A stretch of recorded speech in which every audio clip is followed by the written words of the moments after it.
ಆಗಿರುವ ಇತಿಹಾಸ ಇದೆ. ಸುಮಾರು 81 ಲಕ್ಷ ಜಾಬ್ ಕಾರ್ಡ್ಗಳು ನಮ್ಮ ರಾಜ್ಯದಲ್ಲಿವೆ. ಕಾರ್ಮಿಕರ ಸಂಖ್ಯೆ ಇಲ್ಲಿ ತನಕ ಕೆಲಸ ಮಾಡಿರೋದು ಸುಮಾರು 178.9 ಲಕ್ಷ.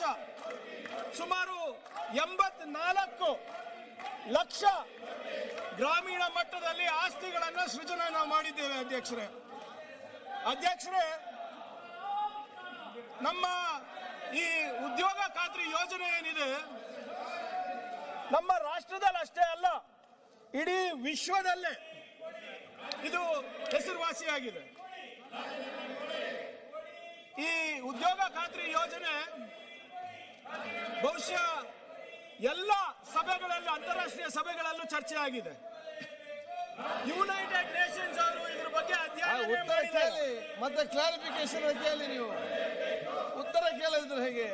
ಮತ್ತೆ ಯುನೈಟೆಡ್ ನೇಷನ್ಸ್ ನಲ್ಲೂ ಕೂಡ ಮನ್ರೇಗಾ ಯೋಜನೆ ಎಷ್ಟು ಯಶಸ್ವಿಯಾಗಿ ನಡೀತಾ ಇದೆ ಅಂದ್ಬಿಟ್ಟು ಚರ್ಚೆ ನಡೆದಿದೆ. NREGA big success story of recent times in India United Nations ಅಲ್ಲಿ ಹೇಳಿದ್ದಾರೆ.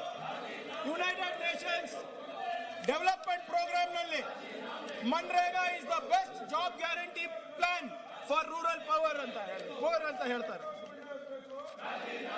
MNREGA led to decline in gender wage gap, increased compliance with minimum wage norms ಅಂತ ಇಂಟರ್ನ್ಯಾಷನಲ್ ಲೇಬರ್ ಆರ್ಗನೈಸೇಷನ್, ಅಂತಾರಾಷ್ಟ್ರೀಯ ಕಾರ್ಮಿಕರ ಸಂಘಗಳು ಹೇಳ್ತಾ ಇದೆ, ಸಂಸ್ಥೆಗಳು ಹೇಳ್ತಾ ಇದೆ. ಇದರಲ್ಲಿ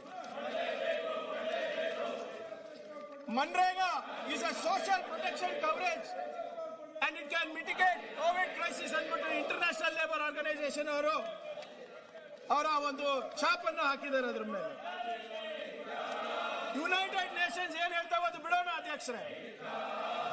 ಸೆಂಟ್ರಲ್ ಗವರ್ಮೆಂಟ್, ಮೋದಿ ಸರ್ಕಾರ, ಬಿಜೆಪಿ ಸರ್ಕಾರ ಈ ಉದ್ಯೋಗ ಖಾತ್ರಿ ಯೋಜನೆ ಬಗ್ಗೆ ಏನೇನು ಅಧಿಕೃತವಾಗಿ ಹೇಳಿದೆ, ಏನೇನು ಸ್ಟೇಟ್ಮೆಂಟ್ಗಳು ಕೊಟ್ಟಿದ್ದಾರೆ, ಎಲ್ಲಿ ಕೊಟ್ಟಿದ್ದಾರೆ ಅಂತ ತಾವು ಗಮನಿಸಬೇಕು ಅಧ್ಯಕ್ಷರೇ.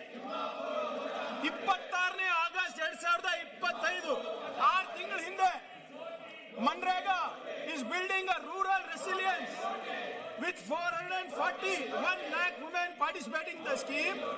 Participation of women reached 58.15% by financial year end of 24-25. ಯಾರಿದು? ಕೇಂದ್ರ ಸರ್ಕಾರ, ಮೋದಿ ಸರ್ಕಾರ ಅವರು ಈ ಯೋಜನೆಯಿಂದ ಮಹಿಳೆಯರು ಆರ್ಥಿಕವಾಗಿ ಸಶಕ್ತರಾಗ್ತಾ ಇದ್ದಾರೆ ಅಂದ್ಬಿಟ್ಟು ಅವರು ಅಂತಾರಾಷ್ಟ್ರೀಯ ಯಾವುದು ಇದು ಇಂಟರ್ನ್ಯಾಷನಲ್ ಇಯರ್ ಆಫ್ ಕೋಆಪರೇಟಿವ್ಸ್ ನಲ್ಲಿ ಹೇಳಿದ್ದಾರೆ. ಅದೇ ನಿಟ್ಟಿನಲ್ಲಿ 2024-22 July women participation rate in MNREGA increased from 54.8% in 2019-20 to 58.9% in 23-24. ಯಾರು ಹೇಳಿರೋದು? Union minister for finance and corporate affairs Shrimati Nirmala Sitharaman ಅವರು ಈ ಯೋಜನೆ ಮಹಿಳೆಯರಿಗೆ ಆರ್ಥಿಕ ಬಲ ತುಂಬುತ್ತಾ ಇದೆ ಅಂದ್ಬಿಟ್ಟು ಅಫಿಷಿಯಲ್ ಸ್ಟೇಟ್ಮೆಂಟ್ ಕೊಡ್ತಾ ಇದ್ದಾರೆ. ಅವ್ರೇನ್ ಹೇಳ್ತಾರೆ?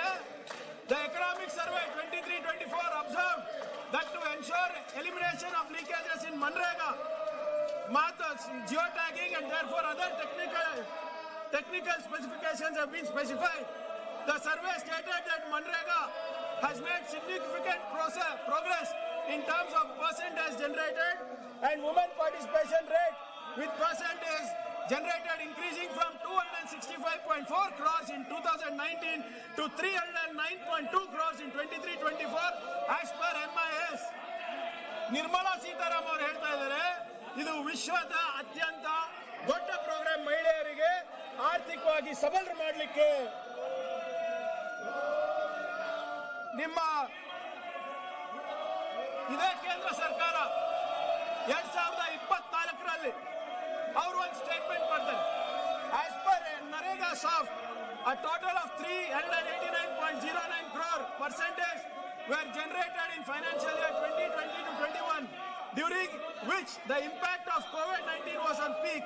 Against this, total of 293.7 crore percentage were generated in financial year 22-23. In the financial year 23-24, a total of 309 crore percentage has been generated. Our statement ಅಧ್ಯಕ್ಷರೇ, ಕೇಂದ್ರ ಸರ್ಕಾರ ಕೋವಿಡ್ ಸಂದರ್ಭದಲ್ಲಿ ಈ ಯೋಜನೆ ಬಹಳ ಸ್ಪಷ್ಟವಾಗಿ ಡೆವಲಪ್ಮೆಂಟ್ ಪ್ಲಾನ್ ಇರಬಹುದು ಅಥವಾ ಬೇರೆ ವಿಚಾರಗಳ ಕ್ರಿಯಾ ಯೋಜನೆ ಇರಬಹುದು, ಗ್ರಾಮ ಸಭೆಗಳು ಅಥವಾ ಪಂಚಾಯತ್ ಸಭೆಗಳು ಮಾಡಬೇಕು, ಪಂಚಾಯತ್ ತೀರ್ಮಾನ ಮಾಡಬೇಕು ಅಂತ ಹೇಳ್ತಾರೆ. ಆದ್ರೆ ನಿಮ್ಮ ವಿಬಿಜಿ ಗ್ರಾಮ್ಜಿನಲ್ಲಿ ದೇವರ ಹೆಸರಲ್ಲಿ ಹೆಂಗ್ ಮೋಸ ಮಾಡ್ತಾ ಇದ್ದಾರೆ ತಾವು ಗಮನಿಸಬೇಕು ಅಧ್ಯಕ್ಷರೇ. ಇವರು section 19 of section 19D Viksit Bharat Gramji bill ನಲ್ಲಿ the gram panchayat shall be responsible for section 19D ಓದಿ ಅಧ್ಯಕ್ಷರೇ. ಎವ್ರಿ ಗ್ರಾಮ panchayat shall, after considering the recommendations of the Gram Sabha and Ward Sabha, keep in view of the demand for works, prepare a Vikshit Gram Panchayat plan on saturation basis. ಸ್ಪಷ್ಟವಾಗಿ may consider ಅಂತ ಕೊಟ್ಟಿದ್ದಾರೆ. ಅಂದ್ರೆ ಅವರಿಗೆ ತಗೊಳ್ಳೋದು ಕಡ್ಡಾಯ ಇಲ್ಲ, ಗ್ರಾಮ ಸಭೆ ನಡೆಸಿದ್ರು ಪ್ರಯೋಜನ ಇಲ್ಲ, ಏನಿದ್ರು ಕೂಡ ವಿಕಸಿತ್ ಗ್ರಾಮ ಪಂಚಾಯತ್ ಪ್ಲಾನ್ ಸ್ಯಾಚುರೇಷನ್ ಬೇಸಿಸ್ ಮೇಲೆ ತಗೋಬೇಕು ಅಂತ ಅವ್ರು ಹೇಳ್ತಾ ಇದ್ದಾರೆ. ಅದ್ ನೀವು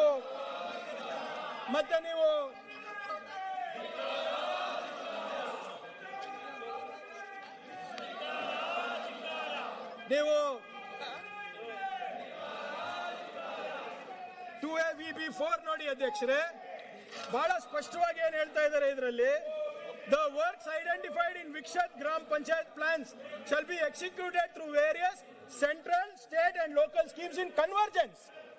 ಕಡ್ಡಾಯವಾಗಿ ಎಲ್ಲ ಪಂಚಾಯತ್ ವಿಕಸಿತ್ ಗ್ರಾಮ ಪಂಚಾಯತ್ ಪ್ಲಾನ್ ಅನ್ನ ಏನ್ ಮಾಡ್ತೀವಿ ಅದು ಸೆಂಟ್ರಲ್, ಸ್ಟೇಟ್, ಲೋಕಲ್ ಸ್ಕೀಮ್ಸ್ ಜೊತೆ ಕನ್ವರ್ಜೆನ್ಸ್ ಆಗಬೇಕು. The schemes to be taken up for such convergence shall be notified by central government. Shall be notified by central government. ಅಂದ್ರೆ ಕೇಂದ್ರ ಸರ್ಕಾರ ಪಾಯಿಂಟ್ ಆಫ್ ಆರ್ಡರ್. ಈಗ ಒಂದು ನಿರ್ಣಯಕ್ಕೆ ನಿಮ್ದೇ ನಮ್ಮ ಸದನದ ನಿಯಮಾವಳಿ ಪ್ರಕಾರ ಯಾವುದೇ ಒಂದು ಸದಸ್ಯ ಮಾತಾಡುವಂಗಿಲ್ಲ. ಮತ್ತೆ ಯಾವುದೇ ರಿಪ್ಲೈ ಹಿಡ್ಕೊಂಡು ಒಂದ್ ನಿಮಿಷ ಕೇಳಿ, ಪೂರ್ತಿ ಕೇಳಿ, ಒಂದ್ ನಿಮಿಷ.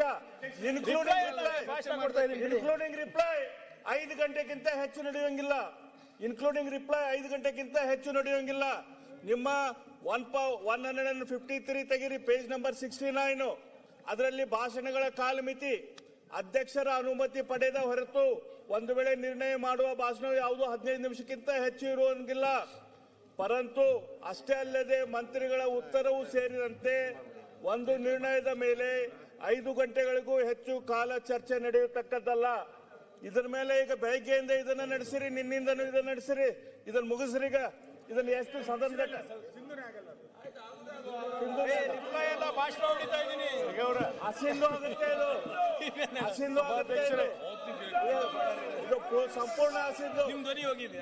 ಯಾಕೆ ನಿಮ್ಗೆ ಇದು ಸದನದ ನಿಯಮಾವಳಿ ಬಗ್ಗೆ ನಿಮ್ಗೆ ಗೌರವ ಇಲ್ವಾ? ನೋಡಿ ಹಸಿಂದು ಹಸಿಂದು ಇದೆ. ಹೆಂಗೆ ನಡೆಸ್ತಾ ಇದ್ದೀರಿ ನೀವು?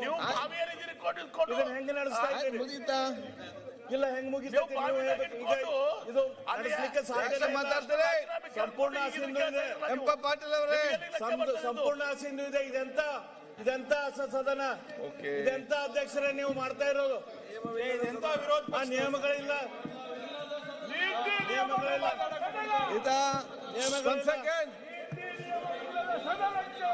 ಒಂದ್ ಸೆಕೆಂಡ್ ನೋಡಿ ಬೆಲ್ಲದವ್ರೆ, ನೀವೆಲ್ಲ ಮೊನ್ನೆಯಿಂದಲೂ ಕೂಡ ನೋಡಿ, ನೀವೆಲ್ಲ ಹಿರಿಯ ಸದಸ್ಯರು, ಕಾನೂನು ಕೂಡ ಜಾಸ್ತಿ ಗೊತ್ತಿದೆ, ನಿಯಮ ಕೂಡ ಗೊತ್ತಿದೆ. ನಾನು ನೀವು ಮೊನ್ನೆಯಿಂದ ಮತ್ತೆ ಹೇಳ್ತಾ ಇದ್ದೇನೆ, ನೀವೆಲ್ಲಾ ವಿಚಾರ ಕೂಡ ಪ್ರೈವೇಟ್ ಮೆಂಬರ್ಸ್ ಬಿಲ್ ನ ಬಗ್ಗೆ ಏನಿದೆ ಅಂಶ ಇದೆ ಅದನ್ನ ಬಗ್ಗೆ ನೀವು ಮಾತಾಡ್ತೀರಿ. ಗವರ್ಮೆಂಟ್ ಇಲ್ಲ, ಸರ್ಕಾರದ ನಿರ್ಣಯದಲ್ಲಿ ಯಾವುದೇ ಸದನ ಮಂಡಿಸಿದ ನಿರ್ಣಯಕ್ಕೆ ಯಾವುದೇ ಸಮಯ ಮತ್ತೆ ಯಾವ್ದು ಕೂಡ ಇರುವುದಿಲ್ಲ. ನಾವು ಮೊನ್ನೆಯಿಂದ ಅದೇ ನಾವು ಹೇಳ್ತಾ ಇದ್ದೇವೆ. ಅದಕ್ಕೆ ಇದು ಪ್ರೈವೇಟ್ ಮೆಂಬರ್ ಬಿಲ್ಲಿಗಲ್ಲ. ನೀವು ತೆಗೆದು ನೋಡ್ರಿ, ಪೇಜ್ ನಂಬರ್ 69. ಪ್ರೈವೇಟ್ ಮೆಂಬರ್ ಬಿಲ್ಲಿಗಲ್ಲ. ಯಾವುದೋ ನೋಟಿಸ್ ಕೊಟ್ಟರೆ ಅದಕ್ಕೆ 5 ಗಂಟೆಗಿಂತ ಹೆಚ್ಚು ಚರ್ಚೆಗೆ ಅವಕಾಶ ಇಲ್ಲ ಪುಸ್ತಕದ ಪ್ರಕಾರ. ಆಯ್ತು, ಮಾತಾಡ್ತೇನೆ. ಮನೀಶ್ ಅವರೇ, ಈಗ ಒಂದು ನಿಮಿಷ ನೋಡಿ, ಅವರೊಂದು ಪಾಯಿಂಟ್ ಆಫ್ ಆರ್ಡರ್ ರೈಸ್ ಮಾಡಿದ್ದಾರೆ. ಅದು ಒಂದು